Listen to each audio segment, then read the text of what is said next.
Are you afraid that you're swinging to the other side and developing binge eating disorder after a restrictive eating disorder, such as anorexia or orthorexia? Well, you are not alone and you have nothing to be ashamed of. One of the most common fears in eating disorder recovery is the fear that honoring extreme hunger will lead you to become addicted to food and thus become a binge eater. This is definitely a fear I had. In today's episode of the Live Label Free podcast, you'll learn the key difference between extreme hunger and binge eating disorder so you can embark on the recovery path that's right for you. If you have not yet listened to my previous episode explaining the science behind extreme hunger, I highly recommend you go back and give that a listen to get the full lowdown on what extreme hunger is, why it happens, and why it's essential to honor it in eating disorder recovery. Or, if you want to dive even deeper, be sure to grab a copy of my brand new book, How to Beat Extreme Hunger. Not only does my Extreme Hunger book combine extensive scientific research with years of lived experience, both personally and that of my clients, but it guides you step by step to overcoming your food fears, making peace with your body, and finding the freedom that you know you deserve.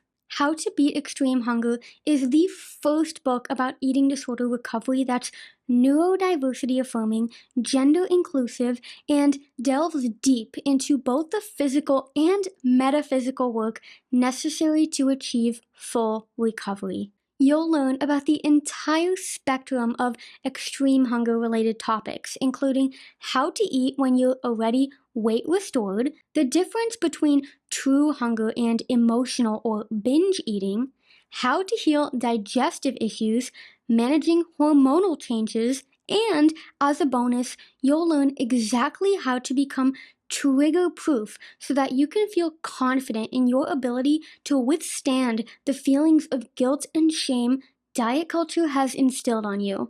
Grab either the paperback, ebook, or audiobook recorded by yours truly at livelabelfree.com/extreme hunger book. And now let's get back to today's episode. Gotta put one foot in front of the other, and you'll be around the corner soon. Welcome to the Live Label Free podcast, where we talk about autism, ADHD, eating disorders, existentialism, and everything in between. I'm your host, Livia Sarah. Now let's get into it. The difference between extreme hunger and binge eating disorder. It is yet again a question I get asked about almost daily, so I figured I must make a dedicated podcast episode on it because that's what I'm here for. I'm here to answer your questions. So I figured to kick things off, I wanted to actually read a recent DM someone sent me. Dear Livia, I have been eating so much food recently after deciding I was going to commit to full recovery from anorexia. I just can eat the entire kitchen and feel like nothing satisfies me, and I am only craving unhealthy junk food. I feel so disgusting and ashamed, and I have been gaining weight so quickly, and I'm afraid I am now developing binge eating disorder. Even when I am so full after eating 2 jars of peanut butter, a pint of ice cream, and a whole pack of cookies, I cannot stop thinking about food, so I just keep eating until I feel super nauseous. ... Surely this cannot be normal? Of course, every DM is different and every message is different, but when it comes to the topic of extreme hunger, a very common fear is that you are developing binge eating disorder and quote unquote swinging to the other side after a period of being in energy deficit as a result of a restrictive eating disorder or just any type of disordered eating that is about restricting calories or food, or you know what I mean. And I myself had this exact same fear when I was going through extreme hunger, and it's completely understandable that we fear we're developing binge eating disorder. Because I mean, stuffing food in your face in a rapid tempo, downing sugary, high-fat foods until you feel nauseous, and consuming thousands upon thousands of calories in one sitting is just the definition of binge eating, right? Well, here's where I'd like to pull open the DSM-5, which is the Diagnostic and Statistical Manual for Mental Disorders, and the 5 is because it's the 5th edition. They keep editing it to kind of make everything better. So this book is basically what all healthcare providers use to diagnose mental health issues. And the reason I do want to pull this book out, even if that's just from Google, because, who has a DSM-5 laying around, The reason I want to pull the book out is because I want to go over the definition of binge eating disorder, or BED, together so we can establish, or rather relieve you of this fear that you are most likely not developing binge eating disorder. So, there are 5 specific criteria that one has to meet to be diagnosed with binge eating disorder. So I thought I'd just go through them with you, read them, so we can kind of learn why you probably don't have BED. So criterion 1, which is titled Recurrent Episodes of Binge Eating, states that an episode of binge eating must be characterized by both of the following. Number 1, eating in a discrete period of time, such as within any 2-hour period, an amount of food that is definitely larger than most people would eat in a similar period of time under similar circumstances. Number 2 in this criterion is the sense of lack of control over eating during the episode, e.g., a feeling that one cannot stop eating or control what or how much one is eating. So you probably already have thoughts around this, and so do I. But before I say anything about any of the 5 criteria that I'm going to be mentioning, I just want to go through all of them first so we have the full picture before saying anything or having any comments. That said, criterion 2 is titled Binge Eating Episodes are associated with 3 or more of the following: eating much more rapidly than normal, eating until feeling uncomfortably full, eating large amounts of food when not feeling physically hungry, eating alone because of being embarrassed by how much one is eating, and or feeling disgusted with oneself, depressed, or very guilty after overeating. Criterion 3 simply states that one presents with distress regarding binge eating. Criterion 4 states that the binge eating occurs on average at least 1 day a week for 3 months. And lastly, criterion 5 states that the binge eating is not associated with the regular use of inappropriate compensatory behavior, e.g., purging, fasting, or excessive exercise, and does not occur exclusively during the course of anorexia nervosa or bulimia nervosa. Phew, so there's a lot to unpack here, but the 5th criteria is actually the only one you need to differentiate extreme hunger from binge eating disorder. Criterion 5 basically states that if there is any form of restriction or compensation involved, so this also means leading up to the overeating, it does not qualify as binge eating disorder. And to elaborate on that, someone who truly has diagnosable binge eating disorder does not need to come out of energy deficit like you do. And you may be wondering about the remaining 4 criteria in the beginning that specify eating more than what is considered a quote-unquote normal amount of food, feeling a lack of control around food, eating really fast, eating when not physically hungry, feeling guilty after eating, and all the other symptoms and emotions that are mentioned in the first 4 criteria. And considering those first 4 criteria, you may now be thinking, well, I match all of the first 4 criteria, so Livia, you haven't convinced me yet. Well, like I said, I don't need to convince you because that's what the 5th criteria is for. It was actually added to the later versions of the DSM because there was a very blurry line between real binge eating disorder and someone who displays symptoms of it during or after a restrictive eating disorder.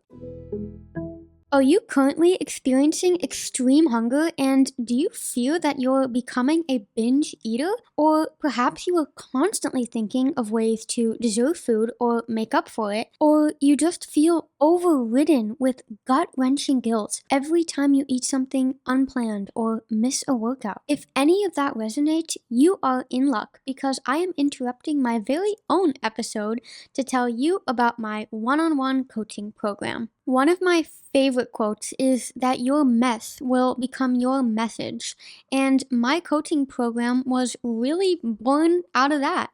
I created this program after being told that I was a hopeless case by a clinical psychiatrist. I thought there was something wrong with me and that I was simply uncurable. But I quickly learned that I wasn't the only one being pushed aside by their doctors and healthcare providers. It was the system that was failing patients, not to mention how most treatment centers or insurance companies only support those who fit the eating disorder stereotypes. As the years went on and I finally dug myself out of the deep hole the eating disorder had created for me, I continued to hear horror story after horror story from clients being disregarded and being labeled as too complex by the so-called professionals. In the traditional healthcare system, it really is unfortunate that you fall between land and ship when you're dealing with more than one mental health issue, and you're often told to first, quote unquote, fix the other issues before they can help you with tackling your eating disorder. But it does not work like that. An eating disorder never stands alone, so why should you? My promise when it comes to coaching is to guide you on the path to freedom, whatever that looks like for you. You don't need to fit a stereotype or be at a low weight or even feel sick enough to get help. In fact, if any part of your life is compromised by disordered eating, you are sick enough and have every right to help. Whatever you're going through right now, please know that you are never alone, and I am so open to exploring how we can find freedom for you together. I have stood in your shoes and am so incredibly passionate about the power of lived experience. I thought that I was never going to get better, yet here I am, thriving. And if I can do it, so can you. During our time together, we will approach your recovery holistically. We'll explore what's holding you back, discover what you need, and unlock your full potential because you are so beautiful and unique, my friend. You can schedule a 30-minute consultation call with me by visiting the link livelabelfree.com/schedule. So that's livelabelfree.com/schedule. I cannot wait to create your freedom plan. And now, let's get back to today's episode. And I know I said I wasn't needing to convince you, but before we move on, I do just really want to stress that whatever is considered a normal amount of food, whatever that means, someone with extreme hunger will need to eat way more than that anyways, because that's the only way you can pay off energy debt that you've built up. And in regards to eating really fast, remember that this is your body being super clever and trying to ensure that you take advantage of the food while it's there, as it still cannot trust that another perceived famine is right around the corner. And this is the same reason you crave really high calorie, nutrient dense food, because your body is trying to acquire calories as quickly and efficiently as possible, and there's no more efficient way to consume energy than food that is really dense and high in calories. So, to give a tangible example of all of this, imagine a child who has been kidnapped and locked in a room and is only given a couple of slices of bread to eat per day. Now, I know this is like very gruesome, but just bear with me. So this goes on for weeks, months, however long you want this example to be. Maybe you can fill in the amount of time you had your eating disorder. Anyways, the child is literally starving and his brain has perceived a famine because there is one. Then, one day, he's able to escape through the window of the room he has been locked up in, and he runs away as fast as his little legs can carry him. And what do you think he'll do first? He'll probably, or guaranteed, eat a shit ton of food as soon as he sees food, or as soon as that becomes available, and he'll eat that shit ton of food until he feels super nauseous and stuffed to the brim. And he then continues eating, even though he feels super full, because his survival brain has no idea that he's actually safe now because he was starving for such a long time. And it'll take a while for him of being free and back at home with his parents to feel safe around food again and trust that he won't be deprived of it anymore. And now that he is back home, he continues eating whatever his mom gives him. He sneaks into the kitchen for cookies and eats everything just super fast and with incredible urgency. And why is this? Why does he eat so fast, even though he's safe at home? Well, because for his body, getting out of energy deficit is really urgent. All the body wants, all the body is primed to do is to ensure proper functioning so we can survive. And to ensure proper functioning, to ensure survival, one must have adequate fuel. Now, after that little story, I have a question for you. Would you tell this poor child he was developing binge eating disorder? No, of course not. Well, at least if you're like a nice person, of course not. So, why would you be developing binge eating disorder? Just like the child, you are simply hungry and in need of nutrients. And reminder here that hunger doesn't necessarily mean physical hunger. It, of course, includes mental hunger or any bodily signs that are triggering you to want or seek out food. Because this child needs to make up for all the restriction, even if that was completely unintentional on his part. And the exact same goes for you.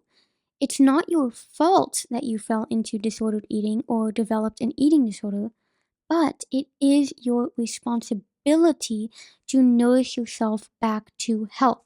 I have said this before in previous episodes, and I will say it again. It is so much easier to take on a victim role and not take the hard, fearful action in recovery. But my friend, no one can do this for you. I repeat, no one can do recovery for you. No one can tell your body that food is abundant, not even your own eyes. Your survival brain has to understand that food is abundant, and your survival brain can only do this if you prove to it that food is abundant. So now, go prove to your body there is no famine. Go prove to your body that all the food it is asking for, all the food it could possibly want, whether this be physically or mentally, that you'll feed that to it. Your body is your friend. So please start treating it like you would a friend, or if you can't see it as a friend, treat your body like you would that poor starving child. And with that said, I hope this episode helped put into perspective that honoring your extreme hunger does not make you a binge eater.